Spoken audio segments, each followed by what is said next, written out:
दोस्तों कैसे हैं आप। आशा करती हूँ कि आप अच्छे होंगे और मन लगाकर पढ़ाई कर रहे होंगे। दोस्तों आप सबका स्वागत है मेरे YouTube channel exam warriors point पर, जिस पर हम KVS TGT एग्ज़ाम की तैयारी कर रहे हैं। दोस्तों आप सबको पता है कि एग्ज़ाम का डेट आ चुका है और बहुत जल्द हमारा एग्ज़ाम होने वाला है। तब तक हमें अपना पूरा सिलेबस कवर कर लेना है और इसमें भी TGT से संबंधित हमारा NCERT का जो किताब है उस किताब के एक एक पाठ को हमें विस्तृत रूप से पढ़ना है, ताकि इससे बनने वाला कोई भी प्रश्न परीक्षा में हमसे छूटे ना या फिर गलत ना हो।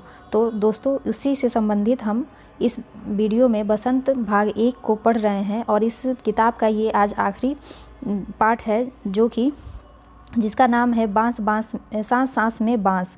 तो चलिए दोस्तों हम सेशन की शुरुआत करते हैं। और अगर आपने इस चैनल को सब्सक्राइब नहीं किया है तो चैनल को सब्सक्राइब कर लीजिए, ताकि ऐसे ही वीडियो आपको आगे भी मिलती रहें। पार्ट 17 सांस सांस में बांस। इसके जो लेखक हैं उनका नाम है एलेक्स एम जॉर्ज। क्या नाम है? एलेक्स एम और जॉर्ज।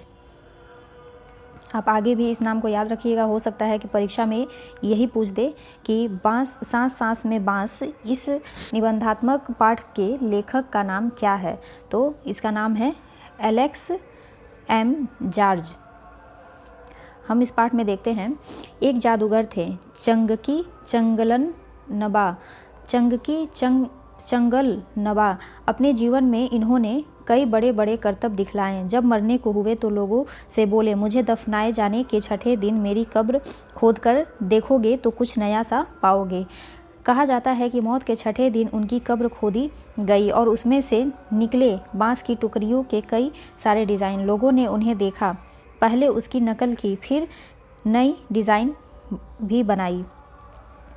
बांस भारत के विभिन्न हिस्सों में बहुतायत में होता है। बांस के उत्तर पूर्वी क्षेत्र के 7 राज्यों में बांस बहुत उगता है, इसलिए वहाँ बांस की चीज़ें बनाने का चलन भी खूब है। सभी समुदायों के भरण पोषण में इसका बहुत हाथ है।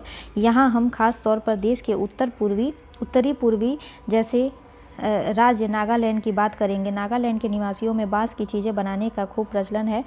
इंसानों ने जब हाथ से कलात्मक चीज़ें बनानी शुरू की, बांस की चीज़ें तभी से बन रही हैं। आवश्यकता के अनुसार इसमें बदलाव हुए हैं और अब भी हो रहे हैं। कहते हैं कि बांस की बुनाई का रिश्ता उस दौर से है जब इंसान भोजन इकट्ठा करता था। शायद भोजन इकट्ठा करने के लिए ही उसने ऐसी डलियानुमा चीज़ें बनाई होंगी। क्या पता बया जैसी किसी चिड़िया के घोंसले से टोकरी के आकार और बुनावट की तरकीब हाथ लगी हो। बांस से केवल टोकरियां ही नहीं बनती, बांस की खपचियों से ढेर चीज़ें बनाई जाती हैं, जैसे तरह तरह की चटाइयाँ, टोपियाँ, टोकरियाँ, बर्तन, बैलगाड़ियाँ, फर्नीचर, सजावटी सामान, जाल, मकान, पुल और खिलौने भी। असम में ऐसी ही एक जाल जकाई से मछली पकड़ते हैं। मछलियों को पकड़ने के लिए ऐसे पानी की सतह पर रखा जाता है। छोटी मछलियाँ पकड़ने के लिए इसे पानी की सतह पर रखा जाता है या फिर धीरे धीरे चलते हुए खींचा जाता है। बांस की खपचियों को इस तरह बांधा जाता है कि ये एक शंकु का आकार ले ले।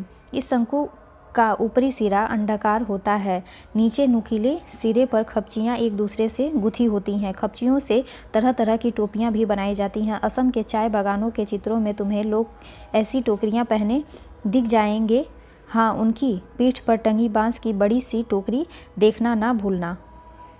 जुलाई से अक्टूबर घनघोर बारिश के महीने, यानी लोगों के पास बहुत सारा खाली वक्त, या कहो आसपास के जंगलों में बांस इकट्ठा करने का सही वक्त। आम तौर पर वे एक से 3 साल की उम्र वाले बांस काटते हैं। बूढ़े बांस सख्त होते हैं और टूट भी जाते हैं। बांस से शाखाएं और पत्तियां अलग कर दी जाती हैं। इसके बाद ऐसे बांसों को चुना जाता है जिसमें गांठें दूर दूर होती हैं। दाऊ यानी चौड़ी चाँद जैसी फाल वाले चाकू से इन्हें छीलकर खपचियाँ तैयार की जाती हैं।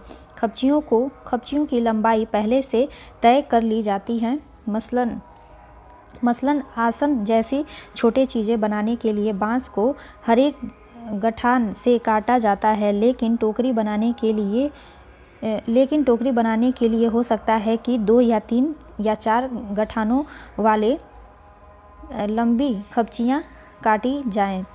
यानी कहाँ से काटा जाएगा यह टोकरी की लंबाई पर निर्भर करता है। आमतौर पर खपचियों की चौड़ाई 1 इंच से ज़्यादा नहीं होती है।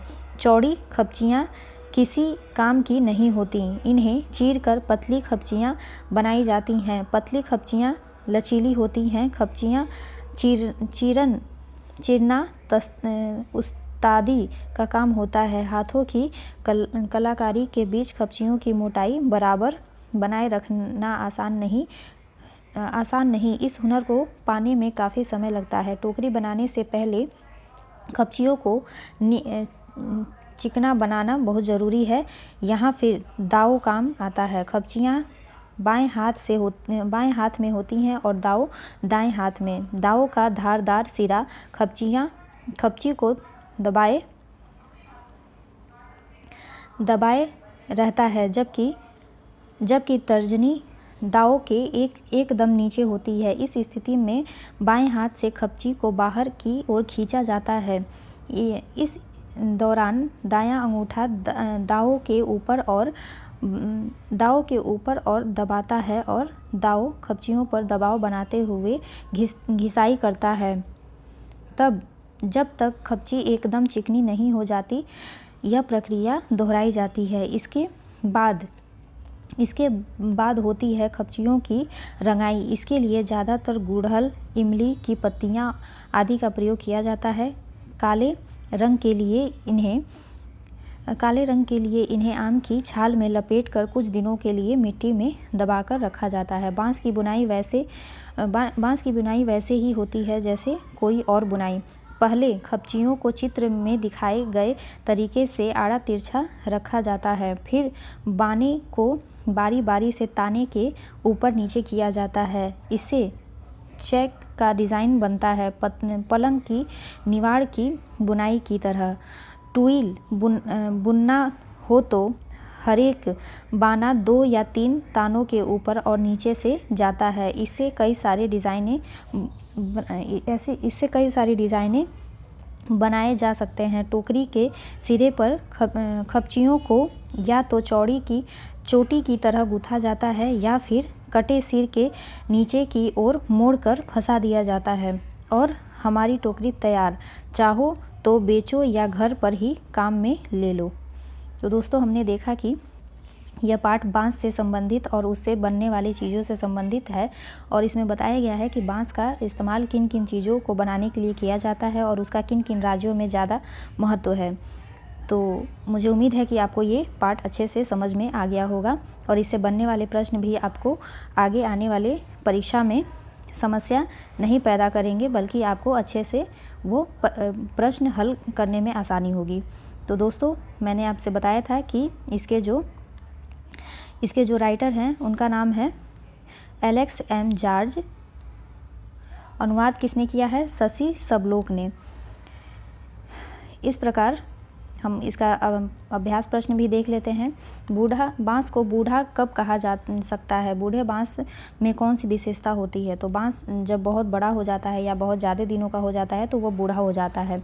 बूढ़े बांस जो होता है वो ज़्यादा कड़ा और उसमें टूटने की ज़्यादा शक्ति होती है, जो युवा बांस में नहीं होती है। युवा बांस जो होता है वो बहुत कम दिनों का होता है और उसमें लचीलापन होता है, इसलिए वो जल्दी टूटता नहीं है। फिर है दूसरा, बांस से बनाई जाने वाली चीज़ों में सबसे आश्चर्यजनक चीज़ तुम्हें कौन सी लगी और क्यों? ये तो बच्चों के लिए है। बांस की बुनाई मानव के इतिहास में कब आरंभ हुई? तो बांस की बुनाई जो मानव का इतिहास है उसमें मनुष्य ने जब से भोजन खोजना या उसको उगाना शुरू किया, तभी से बांस की बुनाई करना मानव ने भी आरंभ किया। फिर है, बांस के विभिन्न उपयोगों से संबंधित जानकारी देश के किस भूभाग के संदर्भ में दी गई हैं? तो हमारे देश का जो उत्तरी पूर्वी जो क्षेत्र है और वहाँ की जो 7 राज्य हैं, 7 सिस्टर राज्य हैं जो वहाँ पर सबसे ज़्यादा बांस उगता है, क्योंकि वहाँ बारिश भी अधिक होती है और वो जंगल का ज़्यादा एरिया है, तो इस वजह से वहाँ पर बांस की ज़्यादा उपज होती है और वहाँ बांस से बनी हुई चीज़ें ज़्यादा उत्पादित होती हैं। फिर हम देखते हैं आगे, इसमें भी हमें प्राकृतिक संसाधन और उससे बनने वाली चीज़ों को यहाँ लिखना है। और यहाँ पर शब्दों पर गौर, तो हाथों की कलाकारी, घंघोर बारिश, बुनाई का सफ़र, फिर आड़ा तिरछा, डलिया नुमा, कहे मुताबिक, इन वाक्यों का प्रयोग वाक्यांशों का प्रयोग वाक्य प्रयोग में करना है। फिर यहाँ पर व्याकरण दिया है, बुनावट शब्द बुन क्रिया में आवट प्रत्यय जोड़ने से बना है। इसी प्रकार नुकीला, दबाव, घिसाई भी मूल शब्द में विभिन्न प्रत्यय जोड़ने से बने हैं। इन चारों शब्दों में प्रत्यय को पहचानो और उन में से 3-3 शब्द बनाओ। तो हमें जैसे बुनावट, जैसे बुन में बुन शब्द में आवट शब्द लगा है, और नुकीला, नुकीला उसमें ईला शब्द जुड़ा है, और दबाव, दबा में या दब में इसमें आव शब्द जुड़ा है, दबा में आव शब्द जुड़ा है। घिसाई, तो घिसा में या घिसा में आई शब्द जुड़ा है। तो इस तरह से आई प्रत्यय जोड़कर इसमें ये सब शब्द बनाए गए हैं।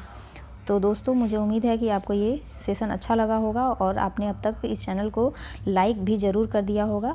मुझे उम्मीद है कि आप सब इस चैनल से ऐसे ही आगे भी जुड़े रहेंगे और मुझे मोटिवेट करने के लिए इस चैनल को सब्सक्राइब, लाइक एंड शेयर भी ज़रूर करेंगे। तब तक आप सबका धन्यवाद। हम मिलते हैं अपने अगले वीडियो में अपने अगले पुस्तक और अगले नए पाठ के साथ। तब तक के लिए आप सबका धन्यवाद।